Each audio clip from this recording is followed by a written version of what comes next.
Welcome to the 360 Sports Network Road to the Final Four podcast series, where we break down all those conference tournaments on the way to the big dance to see who will get the automatic bid to the NCAA Tournament and whose bubbles might just have burst. Because before we can fill the field of 68, we must first get through those conference championships. I'm James Dotson, and tonight we want to look at the Mid-American Conference and who is ready for some action out there. The MAC Conference Tournament is always interesting because the winner usually ends up as a 13 to 14 seed and is always a threat for an NCAA upset. Just like what Ohio did last year when the Bobcats upset the Michigan Wolverines. The question is, which team will have that chance this year? And really, there's only two teams that I think have any possibility, and one of them is the defending tournament champion Ohio Bobcats. They have only 2 losses in the MAC this year, and they both came to the number 1 seed, Akron. The one thing that Ohio does better than pretty much any team in the country is setting each other up to score. They lead the country with 18 assists per game as a team. DJ Cooper averages 7 on his own, and many of those assists come from him, or any other player for that matter, driving the lane, dishing to a teammate for a 3-point shot. They average 23 3-point attempts per game, and they shoot 35% from beyond the arc as a team. The team goes 10 deep, they all can shoot well, depth isn't a problem, scoring isn't a problem, because they can all shoot, especially from downtown.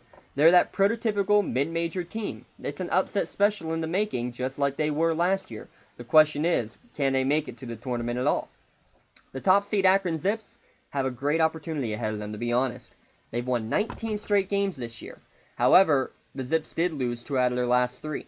They're very similar to Ohio, in that they share the rock very well, especially their junior point guard, 5'10" Alex Abreu. He averages 10 points, 6 assists per game.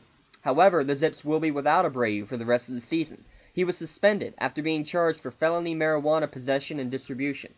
That means that the rest of the Akron squad is now going to have to step up in his absence if they want any chance to win the automatic bid. They, like Ohio, also go 10 or 11 deep every time they step on the court, so it really shouldn't be too big of an issue to replace Abreu, but still, you can't replace your point guards so easily. Their best bet would be to take advantage of the pure opposite of their 5'10" point guard, and that's their 7-foot senior center, Zeke Marshall. He leads the team with 13 points per game, brings down 7 rebounds per game. If they look inside to him, I think they have a great chance to move on. Of course, they still have the outside presence. They have 6 players who shoot over 35% from downtown. But if they want to win the MAC tournament, they better go inside. Same thing for if they want to do anything in the big dance itself. So, Akron versus Ohio, who gets the win? I think even without their point guard, I will say Akron will get the job done. Abreu did average 20 points and 9 assists in their 2 victories against Ohio this year. However, in those games, the big guys down low for Akron got the job done both times. Zeke Marshall scored 16 points in one game, 17 in the other. He averaged 10 rebounds in each of those 2 games. Demetrius Thomas is the other big guy. He had 18 points average in those 2 games. Watch for Demetrius Thomas especially to take over.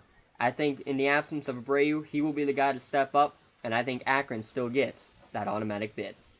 Well, that's it for breaking down the MAC tournament.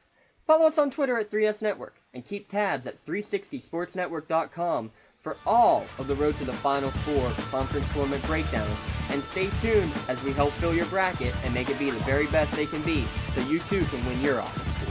For 3SN, I'm James Dotson. Have a good night.